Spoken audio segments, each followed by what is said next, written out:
حضرت معاویہ پر کیچڑ اچھالنے والوں، تمہارے جیسے لاکھ پیدا ہو جائیں، حضرت معاویہ کے پاؤں کی دھول کے برابر نہیں ہو سکتے۔ پوچھو کیوں؟ تم تہجد پڑھ سکتے ہو، تم اللہ کی راہ میں دولت لٹا سکتے ہو، تم اللہ کی راہ میں پیسے خرچ کر سکتے ہو، تم کنٹینیو روزہ رکھ سکتے ہو، مگر تم وہ آنکھیں نہیں لا سکتے جن آنکھوں سے حضرت معاویہ نے پیارے رسول کا دیدار کیا تھا۔ تم وہ ہاتھ نہیں لا سکتے جن ہاتھوں سے حضرت معاویہ نے اللہ کے نبی پر اترنے والے قرآن کو لکھا تھا۔ تم وہ میدان جنگ نہیں لا سکتے جس میدان جنگ میں حضرت امیر معاویہ اللہ کے پیارے نبی کے ساتھ میدان جہاد میں شامل۔ یہ جماعت حضرت معاویہ کی اگر باغی ہوتی، اگر نعوذ باللہ جہنم کی طرف بلانے والی ہوتی، تو نبی نے اپنے نواسے کی تعریف نہ کی ہوتی، اس جماعت سے صلح کرے۔ ارے جو جماعت باقی ہو جائے، جو جہنم کی طرف بلائے، اس جماعت سے جنگ کی جاتی ہے، اس سے صلح نہیں کی جاتی ہے، اور اگر کوئی صلح کر لے تو صلح کی تعریف نہیں کی جاتی ہے۔ پیارے رسول صلی اللہ علیہ وسلم نے اس صلح کی تعریف کی ہے۔ یہ اس بات کی دلیل ہے کہ آپ حضرت معاویہ رضی اللہ عنہ کی جماعت کو اس معنی میں باغی جماعت نہیں مانتے تھے جو شریعت کی نظر میں باغی جماعت ہوتی ہے، اور جس کا انجام یہ ہوتا ہے کہ اس سے جنگ کی جائے اور اس کو قتل کیا جائے۔ اس معنی میں حضرت معاویہ کی جماعت باغی جماعت۔ چھوڑ بھئیے، یہ 4 کتابیں پڑھ کے اور حدیثوں کا نمبر بتانے والے یہ ہمیں چلے ہیں حضرت معاویہ سے متنفر کرنے۔ ارے تمہارے جیسے آئے ہیں اور آتے رہیں گے۔ یہ مذاق اڑاتا کہتا ہے تیرے ماموں کی کیا حیثیت؟ وہ حضرت معاویہ کے ماننے والوں کو یا ان کی تعریف کرنے والوں سے کہتا ہے تیرے ماموں تو کوئی شے ہی نہیں، تیرے ماموں کی تو کوئی حقیقت۔ ارے معاویہ رضی اللہ تعالیٰ عنہ کو ہم نے ماموں نہیں کہا، ہم سے 1000 سال پہلے علامہ ابن کثیر نے البدایہ والنہایہ میں جب حضرت معاویہ کا چیپٹر انہوں نے شروع کیا، کہا کہ امیر المومنین خال المسلمین، مسلمانوں کے خلیفہ اور مسلمانوں کے ماموں حضرت معاویہ، ان کا تذکرہ اس حوالے سے کیا۔ اور ان کے پہلے چلے جاؤ امام احمد بن حنبل کے دور میں اور محدثین کے دور میں حضرت معاویہ کو مسلمانوں کا ماموں کہا گیا۔ تو یہ ماموں جو ہے نا، لوگ مذاق اڑاتے ہوئے حضرت معاویہ کا کہتے ہیں، مذاق اڑانے والے مذاق اڑاتے رہے۔ جب ام حبیبہ نبی کی بیوی ہم سب کی ماں ہیں تو ماں کا بھائی تو ماموں ہی ہوتا ہے۔ جلتے والے جلتے رہیں گے مگر ہم حضرت معاویہ کو اپنا ماموں مانتے ہیں اور مانتے رہیں گے۔ السلام علیکم ورحمۃ اللہ وبرکاتہ۔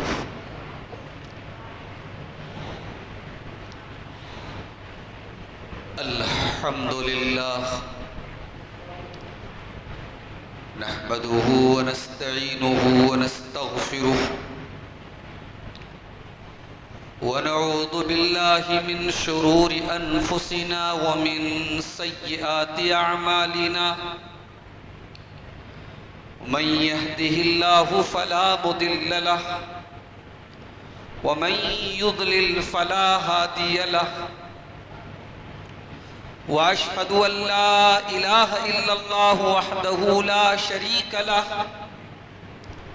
واشهد ان محمدا عبده ورسوله يا ايها الذين امنوا اتقوا الله حق تقاته ولا تموتن الا وانتم مسلمون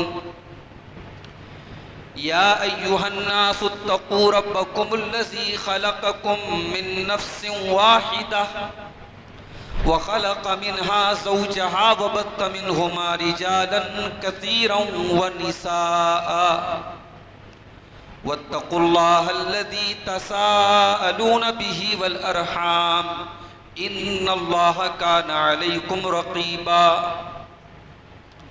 يا أيها الذين آمنوا اتقوا الله وقولوا قولا سديدا يصلح لكم أعمالكم ويغفر لكم ذنوبكم ومن يطع الله ورسوله فقد فاز فوزا عظيما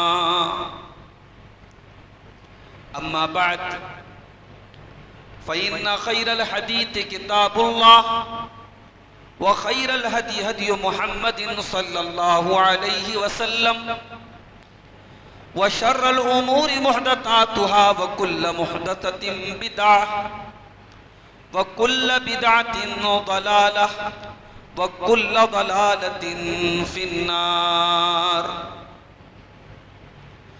أعوذ بالله من الشيطان الرجيم بسم الله الرحمن الرحيم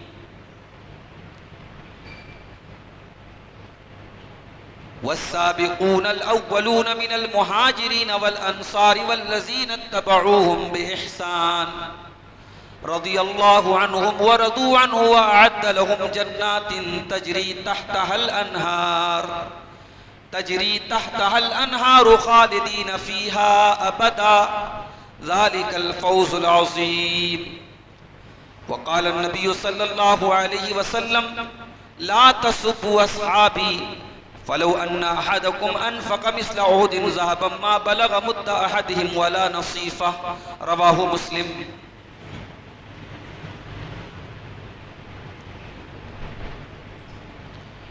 ایمان و دین کی شان ہے حضرت معاویہ، ایمان و دین کی شان ہے حضرت معاویہ، امت کے ماموں جان ہے حضرت معاویہ. یوں تو ہر ایک صحابی کا اپنا مقام ہے، رکھتے الگ ہی شان ہے حضرت معاویہ. یہ رتبے بلند ملا جس کو مل گیا، ہاں کاتب قرآن ہے حضرت معاویہ. بحری جہاد جن کی قیادت میں چل پڑا، بحری جہاد جن کی قیادت میں چل پڑا، وہ قائد جوان ہے حضرت معاویہ. حضرت حسن کی صلح نے ثابت یہ کر دیا، حضرت حسن کی صلح نے ثابت یہ کر دیا. امت کے نگہبان ہیں حضرت معاویہ. ابن سبا کے آگ لگانے کے بعد بھی حیدر کے قدردان ہیں حضرت معاویہ. امت کی خیر خواہی ہے ان کو عزیز تر، شفقت کا ایک نشان ہے حضرت معاویہ. خوش خلق و خوش مزاج ہے، میٹھی زبان ہے، حد درجہ مہربان ہے حضرت معاویہ. ان سے کٹے تو سمجھو صحابہ سے کٹ گئے، ان سے کٹے تو سمجھو صحابہ سے کٹ گئے. ایک سخت امتحان ہے حضرت معاویہ. بکواس کوئی کرتا ہے کرتا رہے میاں، بکواس کوئی کرتا ہے کرتا رہے میاں، محبوب انس و جان ہے حضرت معاویہ. محترم حضرات، عظمت صحابہ و اہل بیت کے عنوان پر لگاتار یہ چھٹا پروگرام جو شہر بنارس کے شمالی علاقے یعنی ہمارا جو علی پورہ کا علاقہ ہے، اس علاقے کی مختلف مساجد پر سلسلے وار اب تک ہم نے لگاتار 6 پروگرام سنے ہیں. اور آج کا یہ پروگرام جو ہے یہ خلفائے راشدین کے بعد اور حضرت حسن و حسین کی سیرت بیان کرنے کے بعد یہ آج کا پروگرام چھٹا پروگرام ہے. آج کا ہمارا عنوان ہے حضرت امیر معاویہ رضی اللہ تعالیٰ عنہ کی سیرت اور ان کے فضائل. حضرت امیر معاویہ اس اعتبار سے بڑی اہمیت کے حامل ہیں کہ یہ وہ صحابی ہیں جو ساری زندگی اسلام کے ساتھ وفادار رہا، جس کی زندگی کا ایک بڑا حصہ اللہ کی راہ میں جہاد کرتے ہوئے گزرا، جو رسول اکرم کے دور میں قرآن کریم کی وحی کی کتابت کے کام کرتے تھے. لیکن ایک ایسے صحابی کو صرف اس بنیاد پر کہ کچھ سیاسی معاملات میں ان کا سیدنا علی رضی اللہ تعالیٰ عنہ کے ساتھ کچھ اختلاف ہو گیا، جو جنگ میں تبدیل ہوا. حضرت علی رضی اللہ تعالیٰ عنہ کے ساتھ ان کی جنگ ہوئی، اور چونکہ حضرت علی رضی اللہ تعالیٰ عنہ کے ساتھ ایک جذباتی تعلق ہر مسلمان کا ہے. حضرت علی اہل بیت میں سے بھی ہیں اور اللہ کے پیارے رسول کے بڑے جلیل القدر صحابی بھی ہیں، چوتھے خلیفہ بھی ہیں۔ تو جو ایک جذباتی تعلق ہے، ایک ایموشنل اٹیچمنٹ ہے حضرت علی کے ساتھ، اس وجہ سے ایک طبقہ تو وہ ہے جو شیعہ ہے، جس کے مسلک کی بنیاد ہی اس پر ہے کہ صحابہ کرام کو وہ نعوذ باللہ کافر اور مرتد اور منافق مانتے ہیں، ہمیں ان سے تو بحث بھی نہیں ہے۔ لیکن وہ طبقہ جو اپنے آپ کو اہل سنت میں شامل کرتا ہے، جو یہ کہتا ہے کہ صاحب ہم نبی کے صحابہ کو مانتے ہیں، یہ افسوس کی بات ہے کہ حضرت علی کے ساتھ حضرت معاویہ کے اختلاف کی وجہ سے حضرت معاویہ کے بارے میں اہل سنت کا بھی ایک طبقہ بدتمیزی کرتا ہے، اور خاص طور سے پچھلے چند سالوں سے جب سے سوشل میڈیا پر ایک نام بہت زیادہ ظاہر ہوا ہے انجینئر علی مرزا کا، ان کے ماننے والے، ان کو فالو کرنے والے، ان کے لیکچرز کو سننے والے، انہوں نے ایک ٹیم تیار کر دی جو حضرت معاویہ کے بارے میں بہت ساری الٹی سیدھی باتیں کرتی۔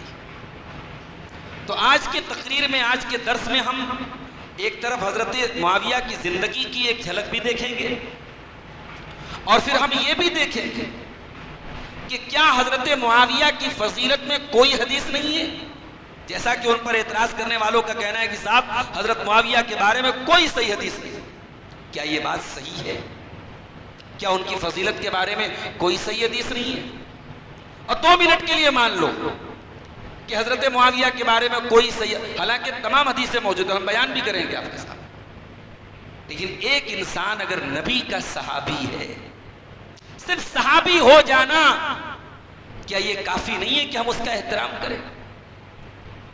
کسی انسان کے بارے میں یہ ثابت ہو جانا کہ وہ صحابی تھے اور صحابیت ہی پر وہ قائم رہے، ایمان پر ان کا، بھئی صحابی کی ڈیفینیشن کیا ہے؟ صحابی کی پریبھاشا کیا ہے؟ صحابی کس کو بولتے ہیں؟ اہل سنت کے یہاں صحابی کی جو تعریف ہے بڑی کلیئر تعریف ہے، الصحابی من لقی النبی صلی اللہ علیہ وسلم مؤمنا بہ ومات علی الاسلام، یہ صحابی کی ڈیفینیشن ہے۔ صحابی وہ ہے جو ایمان کی حالت میں نبی سے ملاقات کرے اور ایمان کی حالت میں اس کا انتقال ہو، بس ایک دن کے لیے بھی نبی کے ساتھ رہا ہو تب بھی صحابی ہے، 1 گھنٹے کے لیے نبی کے ساتھ رہا ہو تب بھی صحابی ہے، نبی کے ساتھ جہاد میں شامل ہوئے ہوں تب بھی صحابی ہے، نہ ہو پائے ہوں تب بھی صحابی ہے، نبی کے ساتھ ان کو ایک لمبا ٹائم گزارنے کا موقع ملے تب بھی صحابی ہے، اور حضرت ابو ہریرہ کی طرح 4 سال کا ٹائم ملا ہو تب بھی صحابی ہے۔ ایک صحابی تھے، ان کا نام اسیرم تھا، وہ نبی اکرم پر ایمان لائے، فوراً میدان جنگ میں کود پڑے اور اللہ کی راہ میں شہید ہو، اسیرم نام ہے، اسیرم نام ہے، ایک ٹائم کی نماز پڑھے بغیر شہید ہو گئے، جنتی ہیں، صحابی ہیں، ایک وقت کی نماز پڑھنے کا موقع بھی نہیں مل پایا۔ تو ہمارا ایمان تو یہ ہے میرے بھائی، اگر حضرت معاویہ کے بارے میں کوئی فضیلت کی بات ثابت نہ، صرف اتنا ثابت ہے کہ وہ صحابی تھے، اتنا کافی ہے کہ اپنی زبانوں کو ہم لگام دیں۔ اور کون بات کر رہا ہے حضرت معاویہ کے بارے میں؟ جن کی زندگیوں میں ایمان نہیں ہے، جن کی زندگیوں میں دین نہیں ہے، جن کے پاس دین کی کوئی جانکاری نہیں، ان کو بھی علی مرزا نے پڑیا پلا دیے کہ صاحب بخاری کی 28-12 نمبر کی حدیث یاد کر لو، مسجد نبوی کی تعمیر ہو رہی تھی، اللہ کے نبی نے حضرت عمار سے کہا، اے عمار ویہا عمار تقتلہ الفئۃ الباغیہ، عمار کو باقی جماعت قتل کرے گی، یدونہ الی الجنہ یدونہ الی النار ویدوہم الی الجنہ، عمار ان کو جنت کی طرف بلائیں گے اور وہ عمار کو جہنم کی طرف بلائیں گے۔ یہ حدیث علی مرزا کے اسٹوڈنٹ کو رٹا دی گئی، بعض ان کے اسٹوڈنٹ نے اپنی بائک پر لکھوایا کہ صاحب ہم بخاری کی 2812 نمبر کی حدیث ماننے والے۔ بخاری کی اس حدیث کا نمبر رکھنے والوں سے کوئی پوچھے کہ تو مسلمان ہے نا، تو بتا ایمان کے کتنے ارکان؟ پوچھا گیا۔ ابھی ہمارے دوست ممبئی کے سرفراز فیضی صاحب، شیخ سرفراز فیضی صاحب آن لائن وہ کچھ پروگرام چلاتے ہیں، ایک علی مرزا کا اسٹوڈنٹ آیا اور وہ یہی حدیث سنانے لگا، صاحب بخاری کی 2812 نمبر کی حدیث ہے، معاویہ کی جماعت کو اللہ کے نبی نے، اچھا حضرت معاویہ کے نام کے ساتھ رضی اللہ عنہ لگانا بھی ان کو بہت وہ تو علی مرزا بیچارہ مجبور ہے، وہ شروع سے رضی اللہ عنہ کہتا چلا آ رہا ہے، تو وہ کہہ رہا ہے اسٹوڈنٹ تو حضرت معاویہ کے ساتھ رضی اللہ عنہ بھی نہیں لگاتے ان تو یہی حدیث پڑھ کے سنانے لگے۔ تو ہمارے دوست شیخ سرفراز صاحب نے پوچھا کہ بھئی ٹھیک ہے ہم اس حدیث پر بعد میں بات کریں گے، ہم ایک بڑی موٹی بات آپ سے پوچھنا چاہتے ہیں، آپ مسلمان ہیں، مومن ہیں، ایمان کے کتنے ارکان ہیں، کن کن چیزوں کو ماننے کا نام ایمان ہے؟ سامنے سناٹا چھا گیا، کوئی جواب؟ بخاری کی 2812 نمبر کی حدیث یاد ہے۔ کن جھگڑوں میں پڑے ہو میرے بھائیوں؟ صحابہ کرام کے درمیان ہونے والے جھگڑوں اور اختلافات سے تمہیں اتنی دلچسپی ہے کہ تم بخاری کی اس حدیث کا نمبر یاد کر کے بیٹھے ہو، جس حدیث کو تم اپنے حساب سے فٹ کر رہے ہو کہ حضرت معاویہ کی جماعت نعوذ باللہ باقی جماعت تھی اور جہنم کی طرف بلانے والی جماعت تھی، اور تم کو دین اور ایمان کی موٹی موٹی باتیں تک نہیں معلوم ہے۔ تو تمہاری مثال تو اس مکھی کی طرح ہو گئی جو مٹھائیوں کو چھوڑ کے اور شیرینی کو چھوڑ کے اور اچھی چیزوں کو چھوڑ کے وہ گندگی اور پاخانے کے ڈھیر پہ جا کے بیٹھتی ہے۔ تمہاری مثال تو ایسی ہوگی میرے بھائی۔ تو حضرت معاویہ تھے کون اور ان کے فضائل کیا تھے؟ اور پھر یہ جو حدیث بہت بڑی دلیل کے طور پہ پیش کی جاتی ہے علی مرزا کی طرف سے، اور شیعہ حضرات بھی اس کو پیش کرتے ہیں۔ شیعہ حضرات تو ویسے تو ان کے حضرت معاویہ کو بہت کچھ کہا گیا ہے، لیکن وہ کہتے ہیں صاحب آپ کی کتاب میں بخاری میں لکھا ہے، اس کا جواب دیجئے۔ انشاءاللہ اس حدیث کا بھی ہم جواب دیتے ہیں۔ حضرت معاویہ تھے کون؟ یہ ابو سفیان رضی اللہ تعالیٰ عنہ کے بیٹے تھے۔ حضرت معاویہ حضرت ابو سفیان کے بیٹے تھے، اور قریش کے دو بڑے بڑے خاندان تھے، ایک بنو امیہ تھا، ایک بنو ہاشم تھا۔ قریش میں جو سرداری اور لیڈرشپ جو تھی انہی دونوں خاندان میں تھی۔ تو اللہ کے پیارے نبی صلی اللہ علیہ وسلم کا تعلق بنو ہاشم سے تھا اور حضرت معاویہ کا تعلق بنو امیہ سے تھا۔ یہ وہی خاندان تھا جس خاندان سے حضرت عثمان غنی کا تعلق تھا۔ حضرت معاویہ کا جب آپ نسب نامہ پڑھیں گے، جب ان کا سلسلہ نسب پڑھیں گے تو ان کا نسب اس طریقے سے ہے: معاویہ بن صخر بن حرب بن امیہ بن عبد شمس بن عبد مناف۔ اور اللہ کے نبی کا سلسلہ نسب کیا ہے؟ محمد بن عبداللہ بن عبد المطلب بن ہاشم بن عبد مناف۔ تو عبد مناف پہ جا کر کے اللہ کے پیارے نبی کا سلسلہ نسب اور حضرت معاویہ کا سلسلہ نسب مل جاتا ہے۔ کیا بات سمجھ میں آئی؟ ایک ہی خاندان کے دو الگ الگ روٹ ہیں، دو الگ الگ ایک ہی روٹ کی دو الگ الگ برانچز ہیں، دو الگ الگ شاخیں ہیں۔ ایک بنو امیہ کہلاتا ہے، ایک بنو ہاشم کہلاتا ہے۔ حضرت معاویہ کے جو باپ تھے جن کا نام ابو سفیان تھا، وہ بھی قریش کے سردار تھے اور اپنے خاندان کے سردار تھے، اور ان کو جو دادا تھے امیہ وہ بھی سردار تھے، یعنی باپ بھی سردار دادا بھی سردار۔ ایک ایسے گھرانے میں حضرت معاویہ پیدا ہوئے جس خاندان میں قیادت، لیڈرشپ اور لوگوں کی رہنمائی کرنا اور لوگوں کے معاملات کا فیصلہ کرنا یہ ان کے خاندان میں ہوتا چلا آیا تھا۔ حضرت معاویہ پیدا کب ہوئے؟ اللہ کے پیارے نبی صلی اللہ علیہ وسلم کی بعثت کے تقریباً 5 برس پہلے پیدا ہوئے۔ یعنی ہم یہ کہہ سکتے ہیں کہ اللہ کے پیارے نبی کی عمر جب 35 برس کی تھی تب حضرت معاویہ رضی اللہ تعالیٰ عنہ پیدا ہوئے۔ حضرت معاویہ بچپن ہی سے ان کے اندر ایسے گن تھے، ایسی خوبیاں تھیں کہ ان کے ماں باپ ایسا محسوس کرتے تھے کہ ہمارا یہ بیٹا آگے چل کر کے سردار بنے گا۔ ایک مرتبہ حضرت ابو سفیان نے اپنے اس بچے کے بارے میں کہا کہ ان ابنی ھذا لعظیم الراس، میرا یہ بچہ بہت بڑا آدمی بنے گا، وَإِنَّهُ لَخَلِيقٌ أَن يَسُودَ قَوْمَهُ، اور میرا یہ بچہ اپنی قوم کا سردار بنے گا۔ تو اس پر ان کی ماں نے، جن کا نام ہند بنت عتبہ تھا، وہ بھی بعد میں ایمان لے آئی تھی، ان کی ماں نے کہا کہ اچھا میرا بیٹا صرف اپنی قوم کا سردار بنے گا، ثَقِلْتُهُ إِن لَّمْ يَسُدِ الْعَرَبَ قَاطِبَةً، میں اپنے بچے کو گم کر دوں اگر میرا بیٹا سارے عرب کا سردار نہ بنے۔ ماؤں کے لیے ایک پیغام ہے، بچوں کے بارے میں بڑے سپنے دیکھو، چھوٹے نہیں۔ بچوں کے بارے میں پلان بناؤ تو بڑا پلان بناؤ۔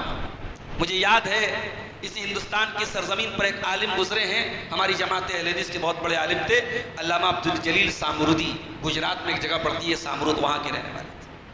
وہ جب حج کرنے کے بہت بڑے عالم تھے، حج کرنے گئے تو بھائی آدمی جب حج کرنے جاتا ہے، خانہ کعبہ کے پاس پہنچتا ہے تو انسان اللہ سے دعائیں کرتا ہے۔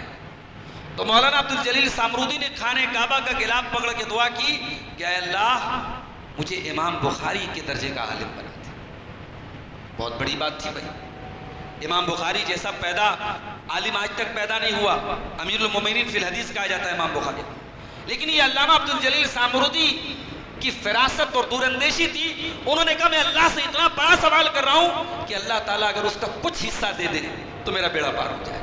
تو کہتے ہیں کہ امام بخاری کے درجے تک تو میں کوئی بھی نہیں پہنچ سکتا، لیکن ہاں جب میں بخاری پڑھتا ہوں تو بخاری کی حدیثوں کو سمجھنے میں اسی نتیجے پر پہنچتا ہوں. اس نتیجے پر امام بخاری کی کتاب کے سب سے بڑے شارح اور ان کی صحیح بخاری کو سب سے زیادہ سمجھنے والے عالم دین اور محدث علامہ حافظ ابن حجر رحمۃ اللہ علیہ وہ جہاں پہنچتے تھے، وہ جس رزلٹ پر پہنچتے تھے، وہ رزلٹ پر الحمدللہ میں پہنچتا ہوں. اور مجھے لگتا ہے کہ میری اسی دعا کی برکت ہے جو میں نے کھانے کا وقت. دعا کرو تو اللہ سے کچھ بڑا مانگو.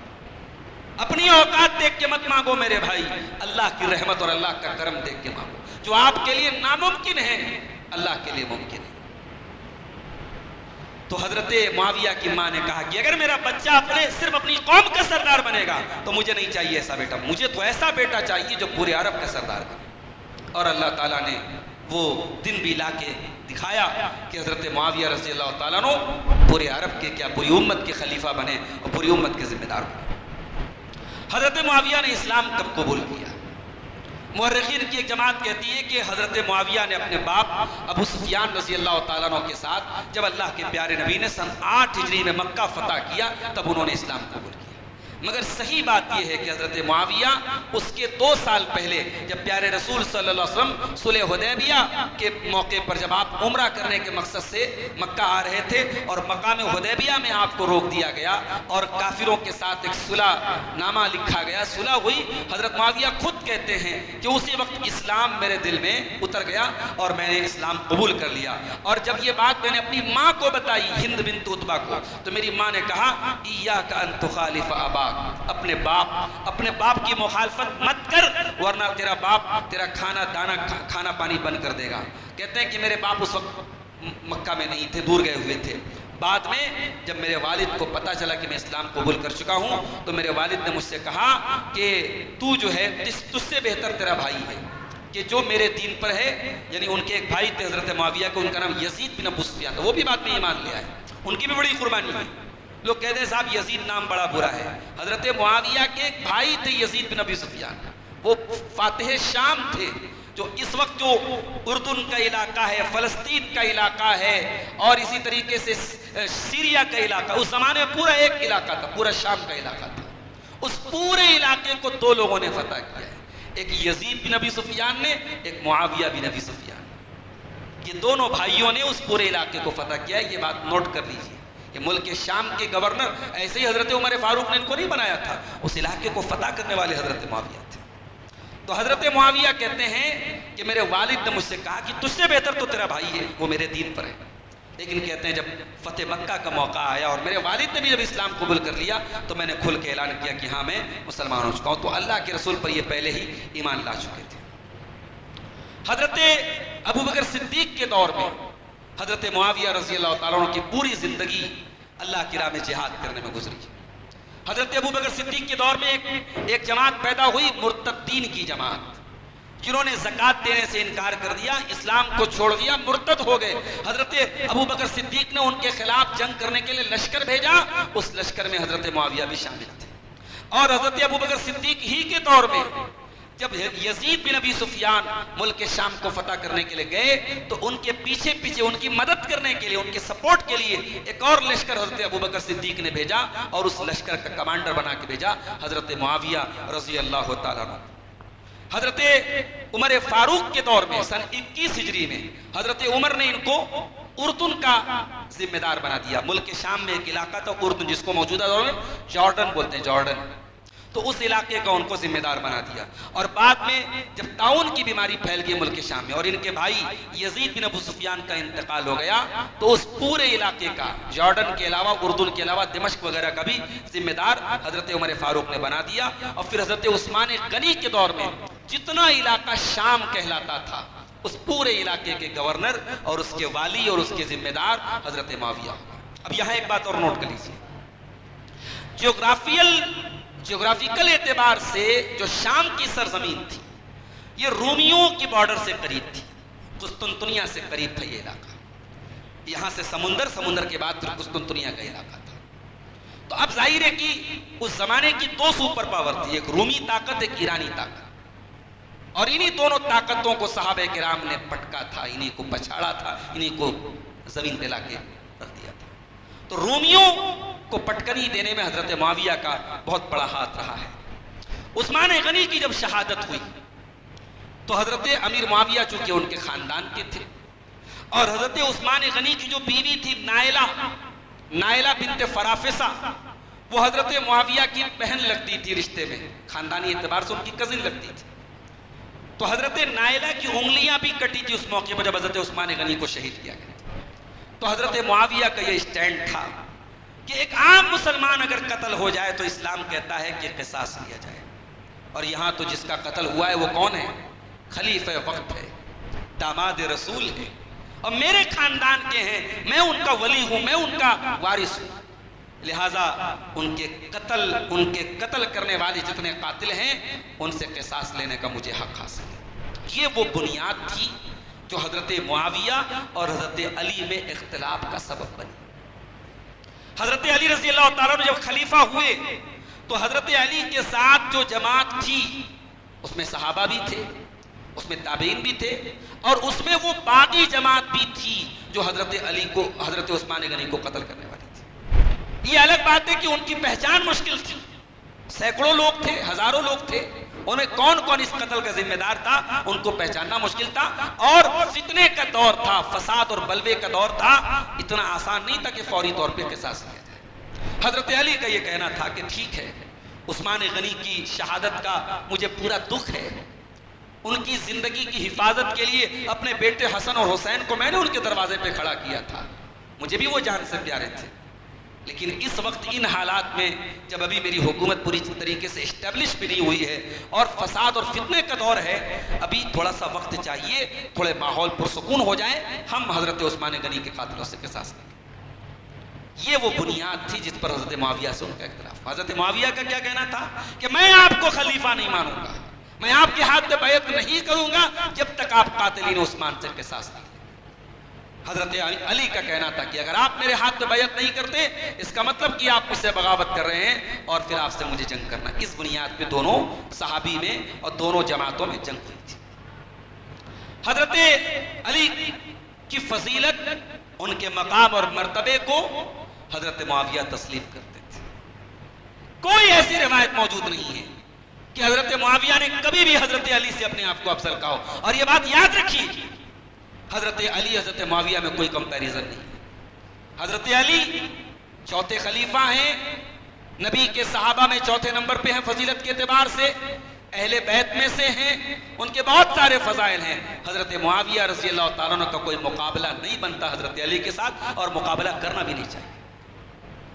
حضرت علی نے کبھی بھی اس معاملے میں, فضیلت کے معاملے میں حضرت علی کے مقابلے میں اپنے آپ کو نہیں کھڑا. علامہ ابن حزم کہتے ہیں لم ينکر معاویہ قط فضیلت علی, کہ معاویہ رضی اللہ تعالیٰ عنہ نے کبھی بھی علی کی فضیلت کا انکار نہیں کیا. وہ استحقاقہ الخلافہ, کبھی یہ نہیں کہا کہ اے علی آپ کے مقابلے میں میں زیادہ حقدار ہوں خلافت کا. ولكن اجتهاده اداه الى ان راى تقدیم القود من قتلة عثمان علی البیع. ان کا کہنا تھا آپ سے فوراً بیعت کر لوں گا, آپ پہلے قاتلین عثمان سے قصاص لے لیجیے.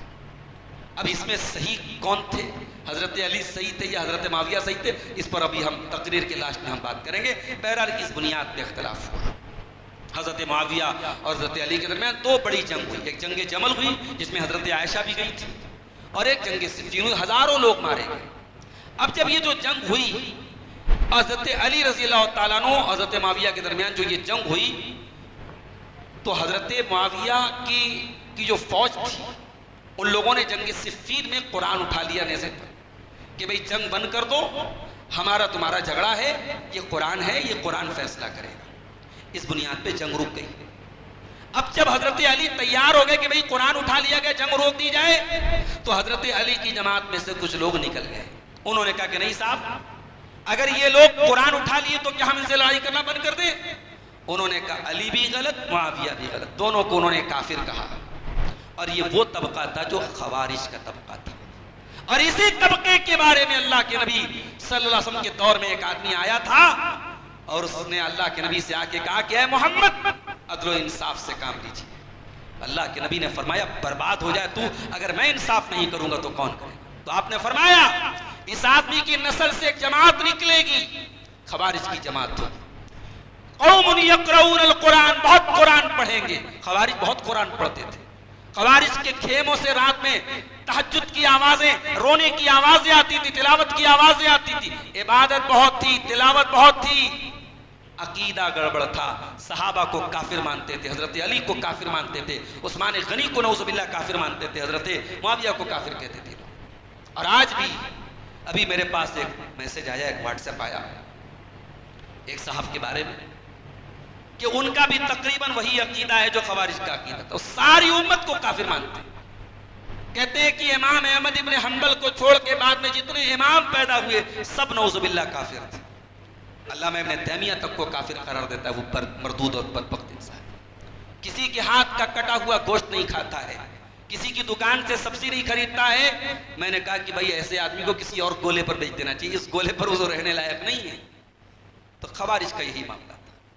حضرت علی رضی اللہ تعالیٰ عنہ جب جنگ صفین سے خالی ہوئے تو ان کو ایک تیسری جنگ بھی کرنی پڑی تھی، جنگ نہروان جس کو بولتے ہیں، خوارج کے ساتھ. اور یہی وہ جنگ تھی جس کے بارے میں اللہ کے نبی نے فرمایا تھا کہ میری امت میں جب اختلاف ہوگا تو اختلاف کے موقع پر تمرق مارقۃ عند فرقۃ بین المسلمین، ایک جماعت سب سے الگ تھلگ نکلے گی. اور اس جماعت کو کون قتل کرے گا؟ وہ جماعت قتل کرے گی جو دونوں جماعتوں میں سے حق سے زیادہ قریب ہوگی. یہ بخاری مسلم کی 1065 نمبر کی حدیث ہے. میں حدیثوں کا نمبر عام طور سے نہیں بتاتا ہوں، مگر بخاری کی 2812 نمبر کی حدیث جس کو یاد ہے اس کو مسلم کی 1065 نمبر کی حدیث بھی یاد کر لینا چاہیے. حضرت علی حضرت معاویہ کی جماعت کے بارے میں نبی اکرم کا یہ فرمان ہے، اور صحیح مسلم کی روایت ہے 1065 1065 نمبر کی حدیث. نبی نے فرمایا خوارج کو کون قتل کرے گا؟ وہ جماعت قتل کرے گی جو دونوں جماعتوں میں سے یقتلہ اول الطائفتین بالحق، جو دونوں جماعتوں میں حق سے زیادہ قریب ہوگی. یعنی علی کی جماعت قتل ہوگی. یہی ہمارا موقف ہے کہ علی اور معاویہ رضی اللہ تعالیٰ عنہما میں حضرت علی زیادہ حق پر تھے، زیادہ صحیح تھے. مگر نبی کی یہ ورڈنگ بتا رہی ہے کہ نبی نے سامنے والے کو پوری طریقے سے غلط نہیں کہا، باطل نہیں کہا، ناجائز نہیں کہا. نبی نے کہا دونوں جماعتوں میں جو حق سے زیادہ قریب ہوگی یعنی حضرت علی کی جماعت، وہ خوارج کو قتل کرے گی.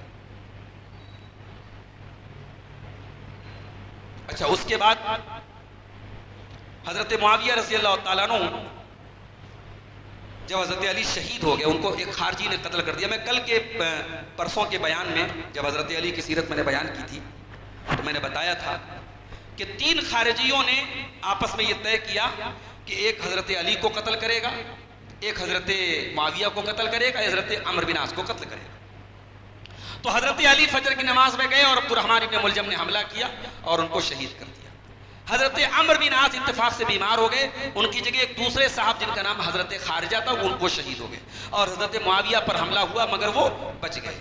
تو جب حضرت علی کا انتقال ہو گیا، وہ شہید ہو گئے، تو حضرت علی کے جو ماننے والے تھے تقریباً 40,000 لوگوں نے ان کے بیٹے حضرت حسن کے ہاتھ پہ صلح کر لی. اور ان لوگوں نے بھڑکایا حضرت حسن کو کہ آپ کے والد جس مشن کے لیے جیتے تھے آپ بھی اسی مشن پہ نکلیے اور جنگ کیجیے حضرت معاویہ سے. چنانچہ حضرت حسن بہت بڑا لشکر لے کر کے نکلے. اب ذرا غور سے سنیے گا، میں جو حدیث آپ کے سامنے پڑھنے جا رہا ہوں یہ بخاری کی 2704 نمبر کی حدیث ہے. اور حدیث کے راوی کون ہیں؟ امام حسن بصری جو بہت بڑے تابعی ہیں. وہ کہتے ہیں کہ اللہ کی قسم حسن ابن علی اور معاویہ رضی اللہ تعالیٰ عنہما دونوں آمنے سامنے ہوئے. اور لشکر کتنا بڑا تھا؟ کتائب امثال الجبال، پہاڑوں کے جیسا لشکر تھا. دونوں طرف بڑی بڑی فوج تھی. فقال عمرو بن العاص، تو حضرت عمرو بن عاص جو حضرت معاویہ کے ساتھی تھے انہوں نے کہا انی لارا کتائب لا تولی حتی تقتل اقرانہا. کہا کہ اے امیر معاویہ یہ بہت بڑا لشکر سامنے آ رہا ہے، یہ جنگ کیے بغیر اور قتل کیے بغیر واپس نہیں جائے گا. اب حضرت معاویہ کا جملہ سنیے اور ان کے الفاظ سنیے اور اندازہ لگائیے کہ جن کو آج لوگ باغی بولتے ہیں اور جن کے بارے میں بدتمیزی کرتے ہیں اس انسان کے دل میں امت کا کیسا درد تھا میرے ساتھی. حضرت معاویہ نے کہا کہ اے عمرو ان قتل ہؤلاء ہؤلاء وہؤلاء وہؤلاء. اے عمرو بن عاص، اگر اس جماعت نے اس جماعت کو قتل کیا اور اس جماعت نے اس جماعت کو قتل کیا، من لی بامور الناس، کل یہ لوگ مر جائیں گے، ان کے بچے یتیم ہو جائیں گے، ان کی عورتیں بیوہ ہو جائیں گی، ان کے گھر برباد ہو جائیں گے، کون ذمہ داری لے گا ان کی؟ من لی بامور الناس، من لی بنسائہم، من لی بزیاتہم. اے عمرو بن عاص بتاؤ، کب تک یہ خون خرابہ چلتا رہے گا؟ ان کی عورتوں کی حفاظت کون کرے گا؟ ان کے بچوں کی کفالت کون کرے گا؟ حضرت معاویہ نے دو لوگوں کو بھیجا، ایک حضرت عبد الرحمن ابن سمرہ اور ایک عبداللہ ابن، دونوں صحابی تھے، حضرت عبد الرحمن ابن سمرہ اور عبداللہ ابن عامر، اور ان دونوں کو بھیجا اور کہا جاؤ حسن سے کہو معاویہ جنگ نہیں کرنا چاہتا، معاویہ صلح کرنا چاہتا ہے، تم جو شرط لگانا چاہو لگا لو، حضرت حسن کی ہر شرط مان لینا مگر جنگ کو رکوا دو، صلح کروا دو. حضرت حسن نے جو صلح کی تھی، یہ حدیث اسی لیے ائمہ نے اس حدیث کی شرح میں لکھا ہے کہ اس صلح کی پیشکش تو حضرت معاویہ نے کی ہے، صلح کا آفر حضرت معاویہ نے کیا ہے، صلح میں پہل حضرت معاویہ نے کی.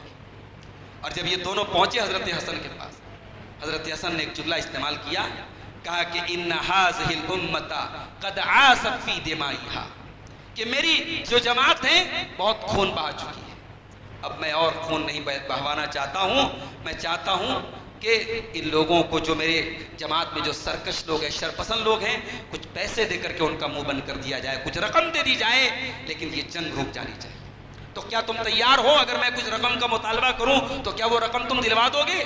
ان دونوں نے گارنٹی لی کہ ہاں، جو رقم آپ کہیں گے ہم اس فساد کو ختم کرنے کے لیے اور امت کے شیرازے کو جو منتشر ہے اس کو روکنے کے لیے ہم حضرت معاویہ سے ہم آپ کی شرطیں منوا لیں گے. انہوں نے کھلا آفر دیا ہے. چنانچہ حضرت حسن اور حضرت معاویہ نے صلح کی، اور اس حدیث کے راوی بخاری کی 2704 نمبر کی حدیث، 2812 نمبر کی حدیث یاد کرنے والوں کو یہ بخاری کی 2704 نمبر کی حدیث کا بھی نمبر یاد کر لینا چاہیے.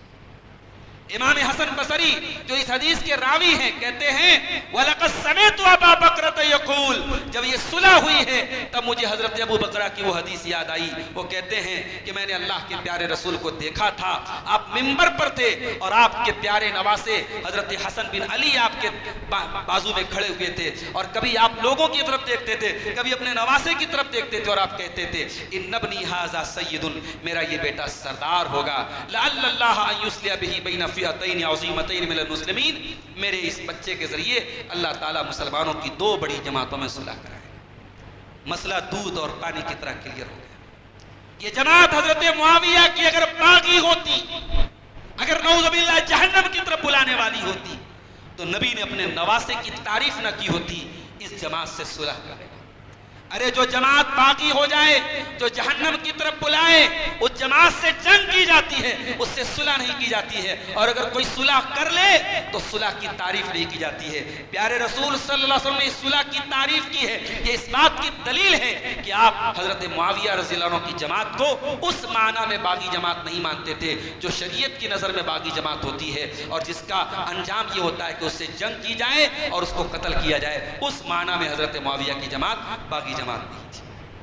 اسی لیے اس حدیث کی شرح میں حافظ ابن حجر کہتے ہیں کہ فیہ دلالۃ علی رافت معاویہ بالرعیہ، اس حدیث میں اس بات کی دلیل ہے کہ حضرت معاویہ اپنی رعایا پر بہت مہربان تھے، وشفقتہ علی المسلمین، اور مسلمانوں پر بہت شفیق تھے، وقوت نظرہ فی تدبیر الملک، اور ملک کو چلانے کا اور انتظام. دیکھو بھئی ایک بات بڑے اچھے طریقے سے ذہن نشین کرو، مینجمنٹ ایک الگ چیز ہوتی ہے، علم ایک الگ چیز ہے، تقوی ایک الگ چیز ہے، دینداری ایک الگ چیز ہے. ضروری نہیں ہے کہ ایک انسان کے پاس علم بہت اچھا ہے، بہت دیندار ہے، بہت تقوی ہے تو مینجمنٹ بھی بہت اچھا کرے. بسا اوقات ایسا ہوتا ہے اپنے سماج میں ہم دیکھتے ہیں، گھروں میں ہم دیکھتے ہیں کہ ایک انسان بہت دیندار ہے، پانچوں ٹائم کا نمازی ہے، مگر مینجمنٹ کی صلاحیت اس کے اندر اتنی نہیں ہے جتنی دوسرے کے اندر ہے. تو حضرت معاویہ کے اندر مینجمنٹ، اور مینجمنٹ کا ایک بہت بڑا اصول کیا ہوتا ہے، سب کو لے کر کے چلنا. اگر آپ ذرا سی بات پہ پنک جائیں، ذرا سی بات پہ آپ جو ہے سیکھ پا ہو جائیں، بے قابو ہو جائیں، آؤٹ آف کنٹرول ہو جائیں، تو پھر آپ کو اپنے گھر میں آرام کرنا چاہیے. پھر آپ جمعیت، جماعت، مسجد، مدرسہ اور کسی چیز کا انتظام کرنے کے لائق. جب تک آپ کے اندر حضرت معاویہ کے جیسا علم نہ ہو، جب تب ان کے جیسا صبر حضرت معاویہ کے منہ پہ لوگ آ کے برا بھلا کہتے تھے اور وہ کہتے تھے صاحب ان کو انعام اکرام سے نوازا. یہ تحمل تھا.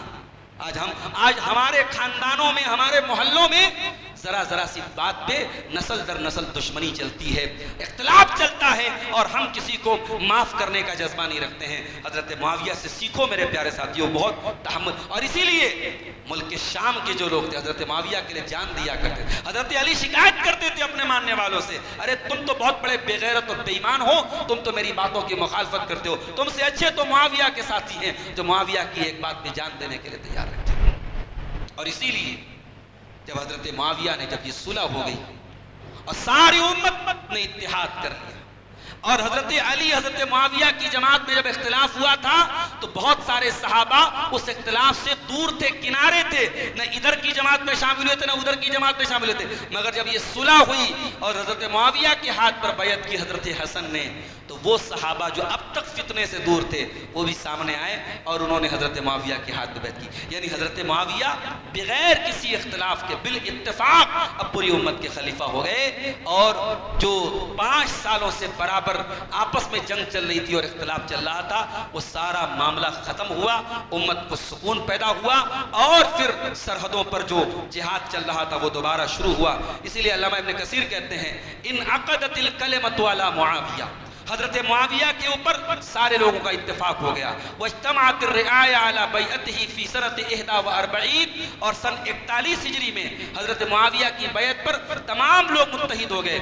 فلم یزل مستقلا بالامر فی هذه الامه الى هذه السنۃ التي كانت فيها وفاته, اور سن 41 ہجری سے لے کر کے سن 60 ہجری تک 20 سال تک جب تک حضرت معاویہ زندہ رہے امن اور چین قائم رہا.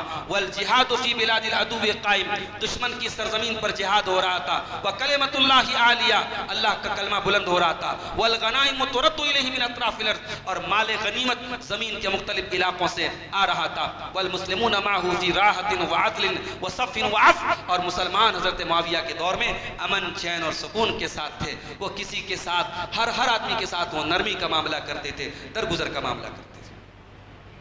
حضرت معاویہ کے کارنامے کیا ہیں؟ ان کا بہت بڑا کارنامہ یہ ہے کہ اسلام میں پہلی بحری جنگ حضرت معاویہ نے لڑی ہے. ابھی تک جو لڑائیاں لڑی گئی خشکی کے راستے لڑی گئی. وہاں پہ ایک جزیرہ تھا جس کو آج کے دور میں سائپرس بولتے ہیں, اس زمانے میں قبرص بولتے تھے, عربی میں قبرص بولتے ہیں اس کو. وہ رومیوں کا جزیرہ تھا, رومیوں کے قبضے میں تھا. حضرت معاویہ نے حضرت عمر کے دور میں حضرت عمر سے ریکویسٹ کی کہ میں چاہتا ہوں کہ ہماری کچھ کشتیوں کو تیار کیا جائے اور ہمارا ایک بحری بیڑا تیار ہو, ہماری ایک پانی کے راستے لڑنے والی فوج تیار ہو اور ہم اس جزیرے پہ جا کے حملہ کریں. حضرت عمر نے کہا کہ یہ بہت رسکی کام ہے, میں اس کی اجازت نہیں دیتا. پانی کے راستے فوج جائے گی اور اگر کسی وجہ سے جہاز واپسی میں ختم ہو گیا, جلا دیا گیا, برباد ہو گیا تو پھر میری تو پوری فوج پھنس جائے گی. اتنا بڑا رسک میں نہیں لے سکتا. عثمان غنی کا دور آیا, حضرت معاویہ کی ہمت اور شجاعت دیکھی. انہوں نے حضرت عثمان غنی سے بار بار ریکویسٹ کی کہ آپ مجھ کو اجازت دیجیے. چنانچہ حضرت عثمان غنی نے اجازت دی اور اسلام کا پہلا بحری بیڑا کئی ساری کشتیوں پر تیار کر کے پہلا بحری جو لشکر تیار ہوا ہے وہ حضرت معاویہ نے سن 27 ہجری میں تیار کیا ہے. اور یہی وہ لشکر تھا جس لشکر کے بارے میں اللہ کے پیارے نبی کی حدیث موجود ہے. حضرت ام حرام رضی اللہ تعالیٰ عنہ اس حدیث کی راویہ ہیں. وہ کہتی ہیں ایک مرتبہ, یہ بخاری کی 2636 نمبر کی اور صحیح مسلم کی 5925 نمبر کی حدیث ہے. بخاری کی 2812 نمبر کی حدیث یاد کرنے والوں کو اس حدیث کا بھی نمبر نوٹ کرایا جائے. بخاری میں 2636 اور مسلم میں 5925 نمبر کی حدیث ہے. حضرت انس کہتے ہیں کہ میری خالہ ام حرام کہتی ہیں کہ اللہ کے پیارے نبی ایک دن میرے قریب میں سوئے ہوئے تھے, پھر آپ کی نیند کھلی, آپ مسکرانے لگے. میں نے پوچھا کہ اللہ کے نبی کیوں مسکرا رہے ہیں آپ نے فرمایا اوناس من امتی ارسو علیہ یرکبون ھذا البحر الاخضر کالملوک علی الاسرہ. کہا کہ اے ام حرام, میری امت کے کچھ لوگ میرے سامنے خواب میں پیش کیے گئے جو سمندر کے راستے سوار ہوں گے اور اس طریقے سے سوار ہوں گے جیسے بادشاہ اپنے تخت پر بیٹھتا ہے. قالت فدع اللہ ان یجعلنی منہم. ام حرام نے کہا کہ اللہ کے رسول آپ اللہ سے دعا کیجئے اللہ ان خوش نصیب لوگوں میں مجھے بھی شامل کر دے. فتعالہا, اللہ کے پیارے نبی نے ام حرام کے لیے دعا کی. پھر اللہ کے نبی کو نیند آ گئی, پھر آپ کی نیند کھلی, پھر آپ مسکرا رہے تھے. پھر انہوں نے پوچھا کہ اللہ کے نبی کیوں مسکرا رہے ہیں؟ آپ نے کہا وہی جواب دیا. تو حضرت ام حرام نے پھر کہا کہ اللہ کے نبی دعا کیجئے اللہ مجھے ان میں شامل کر دے. آپ نے فرمایا انت من الاولین, تو پہلی جماعت میں شامل ہوگی. تو یہ حضرت معاویہ کی قیادت میں سن 27 ہجری میں جو لشکر روانہ ہوا تھا بحری راستے سے, سمندری راستے سے, اس میں اپنے شوہر حضرت عبادہ بن صامت کے ساتھ یہ شامل ہوئی تھی.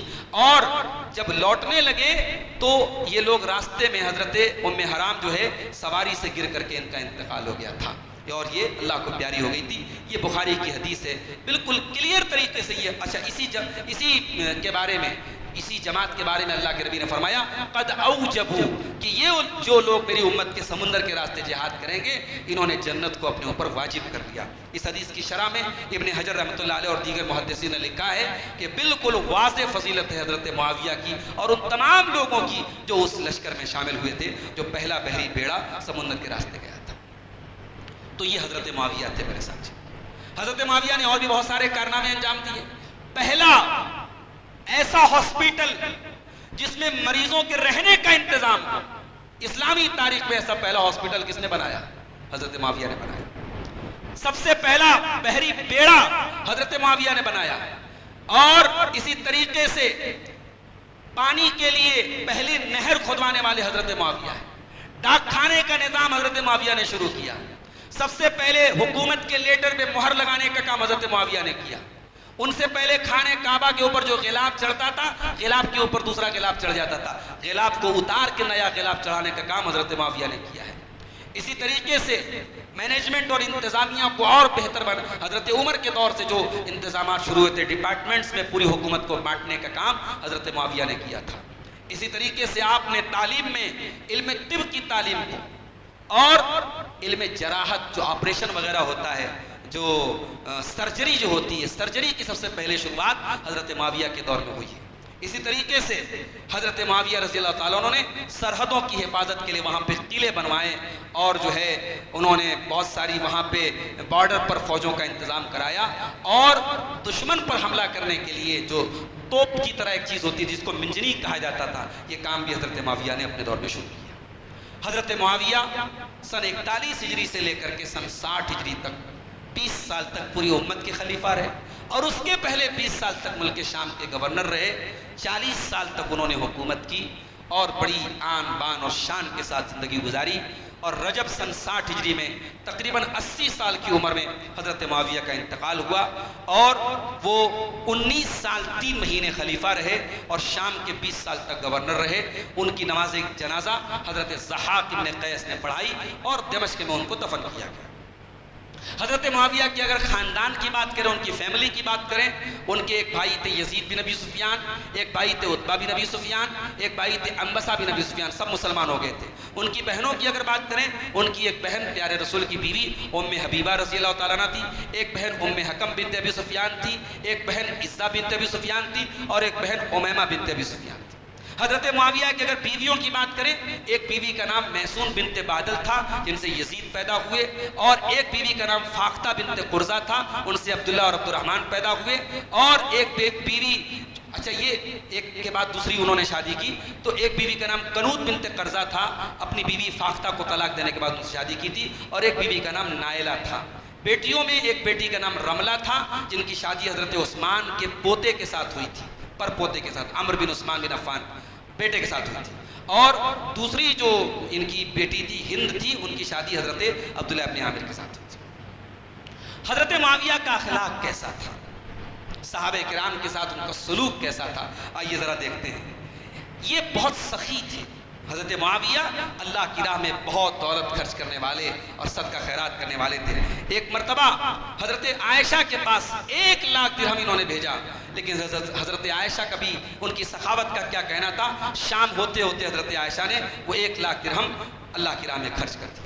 حضرت معاویہ جب حسن ابن علی سے ملتے تھے تو کہتے تھے مرحباً و اہلاً بابن رسول اللہ, رسول اللہ کے بیٹے آپ کا آنا مبارک ہو. اور جب عبداللہ ابن زبیر سے ملتے تھے تو کہتے تھے مرحباً بابن عمت رسول اللہ, رسول اللہ کی پھوپھی کے بیٹے آپ کا آنا مبارک ہو.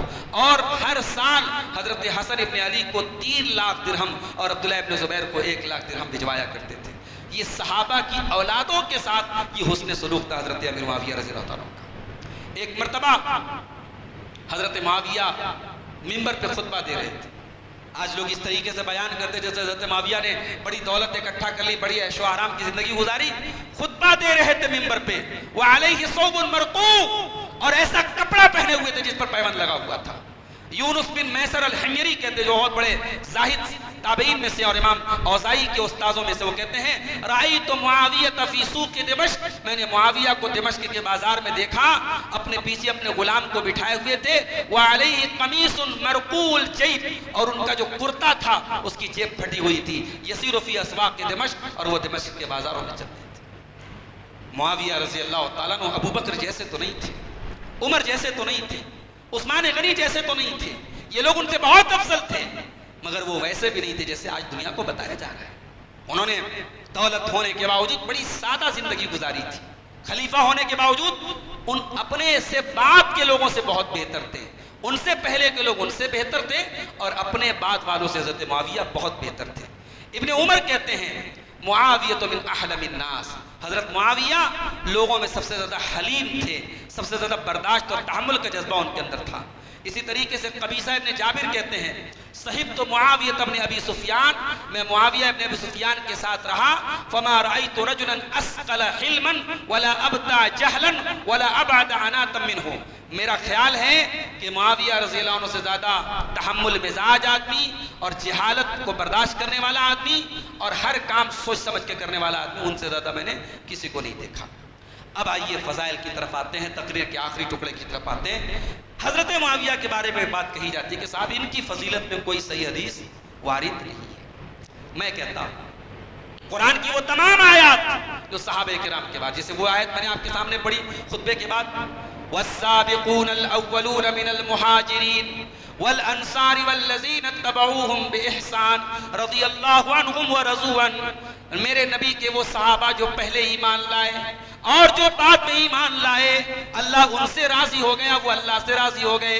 وَأَعَدَّ لَهُمْ جَنَّاتٍ تَجْرِي تَحْتَهَا الْأَنْهَارُ خَالِدِينَ فِيهَا أَبَدًا، اور اللہ تعالیٰ نے اپنے نبی کے تمام صحابہ کے لیے جنت کو تیار کر کے رکھا ہے۔ قرآن کی آیت کہ حضرت معاویہ پر فٹ نہیں بیٹھتی، یقیناً بیٹھتی ہے میرے پیارے ساتھیوں۔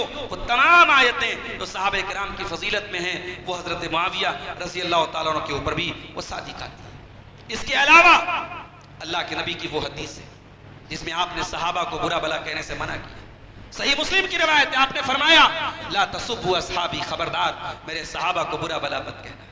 اے حضرت معاویہ پر کیچڑ اچھالنے والوں، تمہارے جیسے لاکھ پیدا ہو جائیں، حضرت معاویہ کے پاؤں کی دھول کے برابر نہیں ہو سکتے۔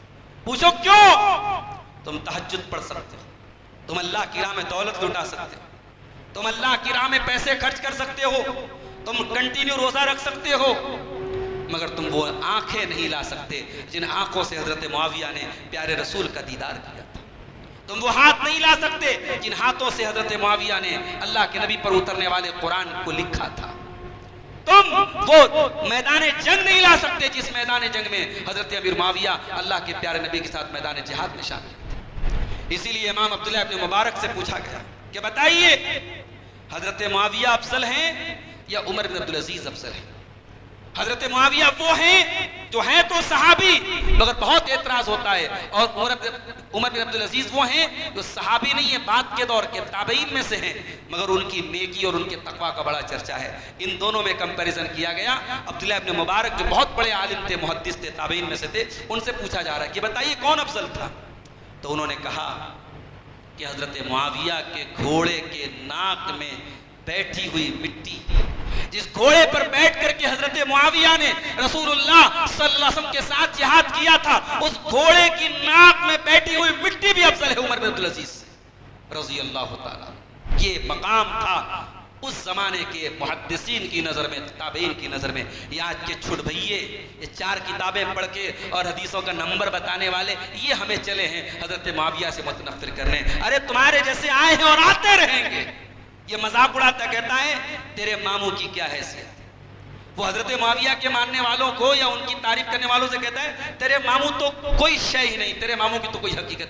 ارے معاویہ رضی اللہ تعالیٰ عنہ کو ہم نے ماموں نہیں کہا، ہم سے 1000 سال پہلے علامہ ابن کثیر نے البدایہ والنہایہ میں جب حضرت معاویہ کا چیپٹر انہوں نے شروع کیا، کہا کہ امیر المومنین خال المسلمین، مسلمانوں کے خلیفہ اور مسلمانوں کے ماموں حضرت معاویہ، ان کا تذکرہ اس حوالے سے کیا۔ اور ان کے پہلے چلے جاؤ امام احمد بن حنبل کے دور میں اور محدثین کے دور میں حضرت معاویہ کو مسلمانوں کا ماموں کہا گیا۔ تو یہ ماموں جو ہے نا، لوگ مذاق اڑاتے ہوئے حضرت معاویہ کا کہتے ہیں، مذاق اڑانے والے مذاق اڑاتے رہے۔ جب ام حبیبہ نبی کی بیوی ہم سب کی ماں ہیں تو ماں کا بھائی تو ماموں ہی ہوتا ہے۔ جلتے والے جلتے رہیں گے مگر ہم حضرت معاویہ کو اپنا ماموں مانتے ہیں اور مانتے رہیں گے۔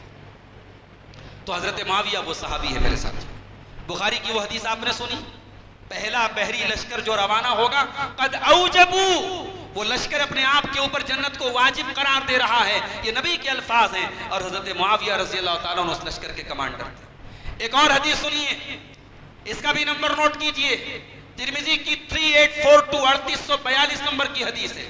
حضرت عبد الرحمن ابن ابی عمیرہ کہتے ہیں، صحابی رسول ہیں، کہتے ہیں کہ اللہ کے پیارے نبی نے حضرت معاویہ کے بارے میں فرمایا، اللہم اجعلہ ہادیا مہدیا واہد بہ، اے اللہ تو معاویہ کو ہدایت دینے والا بنا دے، ہدایت یافتہ بنا دے، اور اس کے ذریعے لوگوں کو ہدایت عطا فرما۔ صحیح مسلم کی 2604 نمبر کی حدیث دیکھیے، عبداللہ ابن عباس کہتے ہیں میں بچوں کے ساتھ کھیل رہا تھا، اتنے میں اللہ کے رسول آئے، میں دروازے کے پیچھے چھپ گیا، آپ نے مجھے بلایا، میرے سر پہ چپت لگائی اور کہا جاؤ معاویہ کو بلا کے لاؤ۔ کہتے میں آیا تو میں نے دیکھا کہ حضرت معاویہ کھانا کھا رہے ہیں، تو میں نے جا کے کہا کہ ہوا یأکل، وہ کھانا کھا رہے ہیں۔ تو آپ نے پھر کہا کہ جاؤ پھر بلا کے لاؤ معاویہ کو، تھوڑی دیر کے بعد آپ نے کہا کہ جاؤ معاویہ کو بلا کے لاؤ۔ کہتے پھر میں آیا اور میں نے کہا کہ وہ کھانا کھا رہے ہیں، تو اللہ کے نبی نے فرمایا لا اشبع اللہ بطنہ، اللہ ان کے پیٹ کو نہ بھرے۔ اب یہ حدیث آپ کہیں گے صاحب یہ تو بظاہر ایسا لگ رہا ہے کہ اللہ کے نبی غصے میں کہہ رہے ہیں اور ناراضگی کا اظہار کر رہے ہیں اور آپ اس کو حضرت معاویہ کی فضیلت کے طور پہ بیان کر رہے ہیں۔ جی میں نہیں بیان کر رہا ہوں، ائمہ حدیث نے، امام مسلم رحمۃ اللہ علیہ یہ حدیث کہاں لائے ہیں؟ یہ حدیث امام مسلم اس باب میں لائے ہیں جس باب میں امام مسلم نے ان لوگوں کا ذکر کیا ہے جن کو اللہ کے نبی نے کوئی بددعا کا جملہ استعمال کیا ہے لیکن دعا سمجھ کر کے کیا ہے۔ امام نووی رحمۃ اللہ علیہ اس حدیث کی شرح میں کہتے ہیں کہ امام مسلم نے اس حدیث سے یہی سمجھا ہے کہ حضرت معاویہ بددعا کے حقدار نہیں تھے بلکہ وہ دعا کے حقدار تھے، چونکہ اللہ کے نبی کی صحیح حدیث سے آپ نے فرمایا اللہم من لعنتہ او شتمتہ، اے اللہ اگر میں نے کبھی کسی مسلمان کو برا بلا کہہ دیا یا لعن طعن کر دیا تو اے اللہ تو اس کے لیے اس کو رحمت بنا دے۔ اگر کسی کافر اور کسی مشرک کی بات نہیں ہو رہی ہے، اگر کسی مسلمان کے لیے اللہ کے نبی نے کبھی کوئی لعنت کا یا کوئی بددعا کا جملہ استعمال کیا ہے تو اللہ کے نبی خود اللہ تعالیٰ سے دعا کرتے ہیں کہ اے اللہ تو اس کے لیے رحمت بنا دے۔ اس لیے علامہ البانی رحمۃ اللہ علیہ اس حدیث کی شرح میں لکھتے ہیں کہ یہ حدیث اللہ کے نبی کی طرف سے حضرت معاویہ کے لیے دعا ہے، کیونکہ عرب میں اللہ کے نبی کا جو انداز بیان تھا وہ عرب کا انداز بیان تھا۔ عرب میں لوگ اپنے محاورے میں بھی بعض اوقات ایسے الفاظ استعمال کرتے تھے جو بظاہر بددعا کے ہوتے تھے، جیسے اللہ کے نبی کئی مرتبہ اپنی بیویوں سے کہتے تھے، اپنے صحابہ سے کہتے تھے کہ تیری ماں تجھ کو گم کر دے، تیرا ہاتھ مٹی میں مل جائے، اور اسی طریقے سے آپ کہتے تھے تربت یمینوں کا، تیرا ہاتھ کھا کالود ہو جائے۔ تو یہ الفاظ اللہ کے نبی بددعا کے طور پہ نہیں بولتے تھے، یہ محاورے کے طور پہ بولتے تھے اور دعا کے طور پہ بولتے تھے، یہاں دعا ہی مراد ہے۔ امام ذہبی کہتے ہیں سیر و اعلام نبلاء میں کہ معاویہ وہ ہیں جن کو حضرت عمر نے ذمہ دار بنایا، حضرت عثمان غنی نے پورے ایک صوبے کا، ایک اسٹیٹ کا ان کو والی بنایا، اور انہوں نے بہت اچھے طریقے سے وہاں انتظام کیا اور لوگ ان کی سخاوت سے راضی رہے، ان کے علم سے راضی رہے۔ کبھی کسی کو ان سے تکلیف بھی پہنچی تھی، بادشاہت ایسے ہی ہوتی ہے، تو اگرچہ ان کے علاوہ بہت سارے صحابہ ان سے افضل تھے لیکن انہوں نے حکومت کی اور بہت ہوشیاری کے ساتھ، عقل مندی کے ساتھ حکومت کی، اور بہت کھلے دل کے تھے، بہت سمجھدار تھے، اور ان کی رائے بڑی مضبوط ہوا کرتی تھی اور ان کی رعایا ان سے محبت کرتی تھی، اور 20 سال وہ شام کے گورنر رہے، 20 سال خلیفہ رہے، اور پورے طور حکومت میں کبھی کسی نے ان کی برائی نہیں کی بلکہ ساری امت ان کے تابع رہی، اور عرب و عجم پر ان کی حکومت رہی، حرمین پر ان کی حکومت رہی، مصر پر ان کی حکومت رہی، شام پر ان کی حکومت رہی، عراق اور خراسان اور فارس اور جزیرۃ العرب اور یمن اور مغرب پر ان کی حکومت رہی۔ ایسے انسان کو برا بھلا کہنا یہ بالکل مناسب نہیں ہے۔ اللہ کے پیارے نبی نے حضرت معاویہ کے دور حکومت کو رحمت والی بادشاہت قرار دیا ہے۔ چنانچہ اللہ کے نبی صحیح حدیث میں فرماتے ہیں کہ اس امت کی شروعات نبوت سے ہوگی اور رحمت سے ہوگی، ثم یکون خلافت و رحمہ، پھر خلافت اور رحمت کا دور آئے گا، ثم یکون ملک و رحمہ، اور پھر بادشاہت آئے گی، لیکن وہ بادشاہت رحمت والی ہوگی۔ اسی لیے علماء کہتے ہیں کہ حضرت معاویہ کا جو انداز حکومت تھا وہ بادشاہت والا تھا، اور چونکہ انہوں نے اپنے بعد اپنے بیٹے یزید کو نامینیٹ کیا تھا، اس پر بھی بڑا اعتراض ہوتا ہے، صاحب اپنے بعد اپنے بیٹے کو نامینیٹ کر دیا، اور یہ اعتراض وہ کرتے ہیں جن کے پورا سلسلے امامت باپ کے بعد بیٹا، بیٹے کے بعد اس کا بیٹا، بیٹے کے بعد اس کا بیٹا، یعنی جو یہ عقیدہ رکھتا ہے کہ امامت اور حکومت صرف ایک خاندان کی اجارہ داری ہے، وہ یہ اعتراض کرتا ہے کہ معاویہ رضی اللہ عنہ نے اپنے بعد اپنے بیٹے یزید کو کیوں خلیفہ بنا دیا۔ اس کا بھی جواب سن لیجیے۔ حضرت معاویہ کا یہ ماننا تھا کہ امت میں جتنا خون خرابہ ہو چکا، اب میرے بعد خون خرابہ نہیں ہونا چاہیے، اور وہ یہ جانتے تھے کہ اگر میں نے اپنے بعد کسی کو نامینیٹ نہیں کیا تو ملک کے شام کے اندر بنو امیہ کی اکثریت ہے، اور بنو امیہ کے باہر کے کسی آدمی کو یہ لوگ پسند نہیں کریں گے، اور اگر بنو امیہ میں سے کسی کو خلیفہ بنایا جائے تو حضرت معاویہ کی اپنی پرسنل رائے یہ تھی کہ ان کے بیٹے یزید کے اندر وہ صلاحیت اور اہلیت ہے کہ وہ حکومت کر سکتے ہیں۔ اس کے پہلے کئی موقعوں پر ان کو آزما چکے تھے، اور ان کے اخلاق اور کیریکٹر میں ایسی کوئی برائی نہیں تھی کہ وہ خلیفہ نہ بن سکتے۔ یہ الگ بات ہے۔ حضرت معاویہ کو بالکل بھی اندازہ نہیں تھا کہ یزید کے دور میں کربلا کا واقعہ پیش آ جائے گا، یا یزید کے دور میں مکہ میں بغاوت ہو جائے گی، مدینہ میں بغاوت ہو جائے گی، وہ سارے واقعات تو بعد میں آئے۔ حضرت معاویہ نے پوری نیک نیتی کے ساتھ، ان کے دل میں کوئی چور نہیں تھا، انہوں نے اپنے بیٹے یزید کو اگر نامینیٹ کیا تو اس لیے نہیں کیا کہ وہ میرا بیٹا ہے، اس لیے کیا کہ وہ امت کی بھلائی اسی میں سمجھتے تھے، اور اسی لیے جمعہ کے خطبے میں حضرت معاویہ دمشق کی جامع مسجد میں خطبہ جمعہ دے رہے ہیں اور اللہ کی بارگاہ میں دعا کر کے، اے اللہ تو جانتا ہے کہ میں اپنے بیٹے کو اپنے بعد ولی عہد بنا رہا ہوں، اور اس لیے بنا رہا ہوں کہ میں امت کی بھلائی اس میں سمجھتا ہوں، اے اللہ اگر یہ کام میں نے اپنے بیٹے کی محبت میں کیا ہے تو میرے بیٹے کو اس حکومت تک مت پہنچنے دے، اس کے پہلے تو اٹھا لے میرے بیٹے۔ جس باپ کے دل میں چور ہوگا، جو باپ اپنے دل میں غلط نیت کے ساتھ یہ فیصلہ کرے گا، وہ باپ اتنی بڑی دعا منبر پر جمعہ کے دن قبولیت کی گھڑی میں نہیں کر سکتا ہے۔ میرے پیارے ساتھیوں، حضرت معاویہ نے پوری نیک نیتی کے ساتھ یہ فیصلہ، اور یہ نہیں کہ زبردستی تھوپ دیا، تمام ریاستوں اور صوبوں سے انہوں نے رائے مشورہ کیا، ہر طرف سے لوگوں نے یہی رائے دی، کیونکہ لوگ خون خرابے کا دور بھی دیکھ چکے تھے اور حضرت معاویہ کا دور حکومت بھی دیکھ رہے تھے۔ لوگوں نے کہا ہے معاویہ اگر آپ امت کے حق میں اسی کو بہتر سمجھتے ہیں ہمیں کوئی اعتراض نہیں۔ پوری امت میں 2-3 لوگوں نے اعتراض کیا تھا، اور ان کا بھی اعتراض یزید کے کیریکٹر پہ نہیں تھا، ان کا اعتراض یہ تھا کہ باپ کے بعد بیٹا بن رہا ہے، یہ مناسب بات، یہ اسلام کا طریقہ نہیں ہے، یہ قیصر و کسریٰ کا طریقہ، ان کا اعتراض اس پر تھا۔ تو اس لیے حضرت معاویہ پر یہ اعتراض کرنا کہ انہوں نے اپنے بیٹے یزید کو خلیفہ بنا کر کے امت کو ہلاکت میں ڈال دیا، نعوذ باللہ، ایسا نہیں ہے میرے پیارے ساتھی۔ اب آئیے اس حدیث کا ہم جواب دے دیں، جس حدیث کو انجینئر علی مرزا کے فالوور بہت بیان کرتے ہیں اور کہتے ہیں صاحب کہ 2812 نمبر کی حدیث ہے بخاری کی کہ عمار کو باغی جماعت قتل کرے۔ اچھا، اب یہ باغی جماعت سے مراد کون ہے؟ اللہ کے نبی نے یہ بھی فرمایا کہ عمار ان کو جنت کی طرف بلائیں گے اور وہ ان کو جہنم کی طرف بلائیں گے۔ پہلی بات تو یہ یاد رکھیے کہ اگر آپ یہ مانتے ہیں کہ حضرت معاویہ جہنم کی طرف بلا رہے تھے تو مسئلہ ہی ختم ہے بھائی۔ پھر اللہ کے نبی کا یہ کہنے کا کیا مطلب ہے کہ حسن کے ذریعے اللہ تعالیٰ مسلمانوں کی 2 جماعتوں میں صلح، جب ایک طرف جنت کی طرف بلایا جا رہا ہے ایک طرف جہنم کی طرف بلایا جا رہا ہے، تو مسئلہ تو 2 اور 2 4 کی طرف کلیئر ہے کہ جو جنت کی طرف بلا رہا ہے اس کا ساتھ دینا چاہیے، اور جو جہنم کی طرف بلا رہا ہے اس کو ختم کرنا چاہیے۔ نبی اکرم کا اس صلح کی تعریف کرنا اس بات کا ثبوت ہے کہ اس حدیث میں باغی سے مراد حضرت معاویہ کی جماعت نہیں ہو سکتی۔ اب کون سی جماعت مراد ہے؟ تو یہ بات یاد رکھیے، اور تاریخ کے پنوں میں یہ حقیقت موجود ہے کہ حضرت معاویہ اور علی کے درمیان اختلاف کو بھڑکانے میں اسی جماعت کا رول اور کردار تھا جس کو ہم ابن سبا کی جماعت کہتے ہیں۔ یہی جماعت تھی جس نے عثمان غنی کو شہید کیا تھا، یہی جماعت تھی جب حضرت عائشہ اور حضرت علی کے درمیان آپس میں بات چیت طے ہو چکی تھی، صلح ہو چکی تھی، جنگ کا ہونے کا کوئی سوال نہیں تھا، راتوں رات اس جماعت کے لوگوں نے آپس میں طے کر کے دونوں طرف کے لوگوں کو بھڑکایا اور جنگ ہوئی، اور جس جنگ میں حضرت طلحہ شہید ہو گئے، حضرت زبیر شہید ہو گئے۔ صحابہ کو لڑانے والی یہی جماعت تھی، یہی جماعت تھی جو حضرت علی کو ساری زندگی پریشان کرتی رہی۔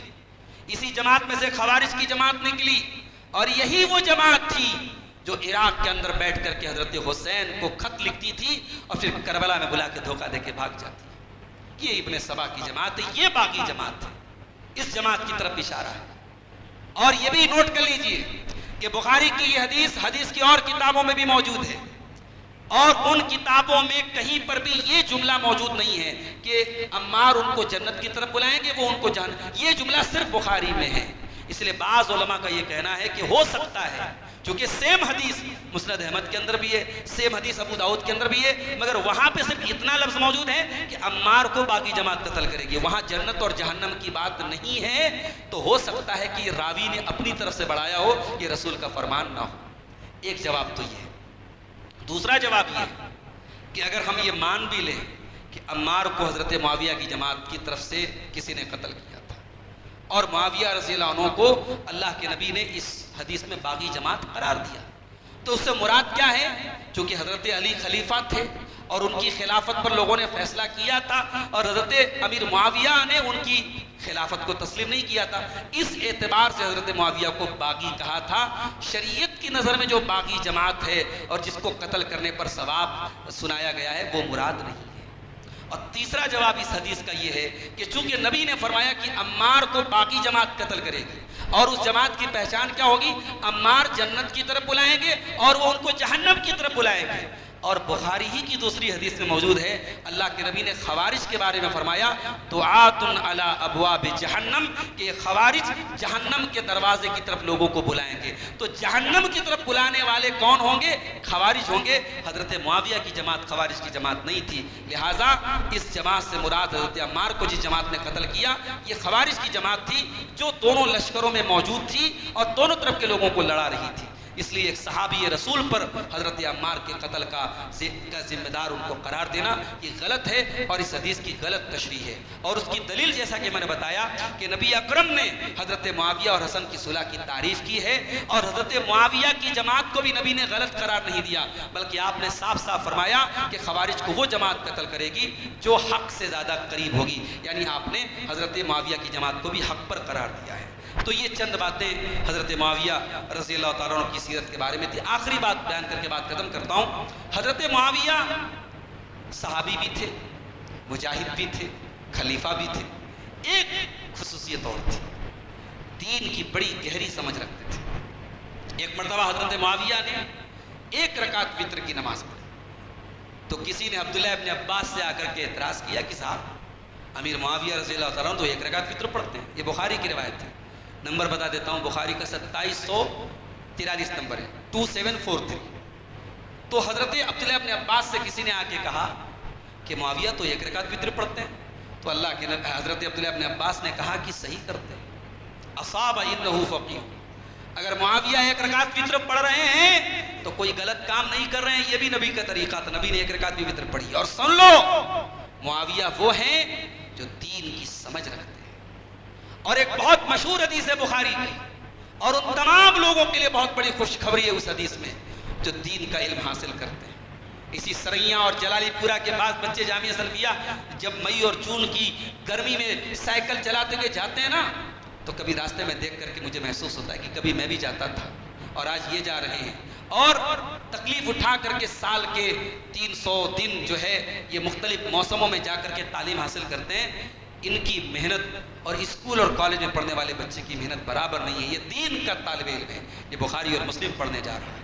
ان طلبہ کی فضیلت اور ان کے مقام اور مرتبے پر حضرت معاویہ کی یہ حدیث یاد کر لیجئے۔ حضرت معاویہ کہتے ہیں میں نے اللہ کے پیارے رسول صلی اللہ علیہ وسلم کو یہ فرماتے ہوئے سنا ہے، من یرید اللہ بہ خیرا یفقہہ فی الدین، یہ بھی بخاری کی روایت ہے کہ اللہ تعالیٰ جس کے ساتھ بھلائی کا ارادہ کرتا ہے اس کو دین کی سمجھ دیتا ہے۔ پیسہ تو اللہ بہت سارے لوگوں کو دیتا ہے، کافر کو بھی دیتا ہے، مشرک کو بھی دیتا ہے، قبر پرست کو بھی دیتا ہے، گھوڑا پرست کو بھی دیتا ہے، تازیہ پرست کو بھی دیتا ہے، مردہ پرست کو بھی دیتا ہے، مگر اللہ علم دین کی برکت سب کو نہیں دیتا ہے۔ اللہ جس کے ساتھ بھلائی کا ارادہ کرتا ہے، اللہ جس کو واقعی میں کچھ نوازنا چاہتا ہے، اس کو علم دین کی دولت دیتا ہے۔ اس لیے میرے بھائیوں، ہو سکے، ممکن ہو، پاسبل ہو تو اپنے کسی ایک بچے کو عالم دین ضرور بنانا، اپنے گھر میں کسی ایک بچے کو علم دین ضرور دینا۔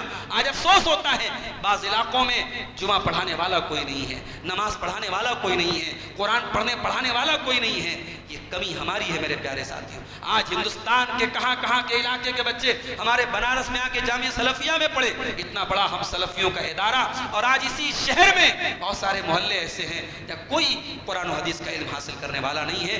یہ ہماری کمی اور کوتاہی ہے۔ پیارے رسول کی یہ حدیث بیان کرنے والے حضرت امیر معاویہ ہیں، کہتے ہیں اللہ کے پیارے نبی نے فرمایا من یرد اللہ بہ خیرا یفقہہ فی الدین، اللہ تعالیٰ جس کے ساتھ بھلائی کا ارادہ کرتا ہے اسے دین کی سمجھ عطا کرتا ہے۔ دین کا علم ہونا یہ کوئی چھوٹی موٹی بات نہیں، بہت بڑی بات ہے۔ دعا کیجئے اللہ تعالیٰ ہم سب کو تمام صحابہ کرام سے سچی محبت کرنے کی توفیق عطا فرمائے۔ میں کچھ چہروں کو دیکھ رہا ہوں جو بیچارے مسلسل، آج یہ چھٹا پروگرام ہے، یہ چھٹا پروگرام ہے، مسلسل ہر پروگرام میں شامل ہو رہے ہیں۔ یہ قابل تعریف بات ہے۔ موسم بھی بہت اچھا نہیں ہے، راستے بھی بہت اچھے نہیں ہیں، آنے جانے میں دشواریاں ہیں، لیکن پھر بھی پروگراموں میں آنا اور شامل ہونا یہ جذبہ قابل تعریف ہے، اور یہ اس بات کی دلیل ہے کہ آپ جاننا چاہتے ہیں، علم دین سیکھنا چاہتے ہیں، نبی کے صحابہ کے بارے میں جاننا چاہتے ہیں۔ اللہ تعالیٰ اس جذبے کو قبول فرمائے اور ہمیں اپنے پیارے رسول کے صحابہ سے اور پیارے رسول صلی اللہ علیہ وسلم کے اہل بیت سے سچی محبت کرنے کی توفیق عطا فرمائے، اور صحابہ کرام کے بارے میں اپنی زبانوں کی حفاظت کرنے کی ہم سب کو توفیق عطا فرمائے۔ آمین۔ وآخر دعوانا الحمد للہ رب العالمین، والسلام علیکم ورحمۃ اللہ وبرکاتہ۔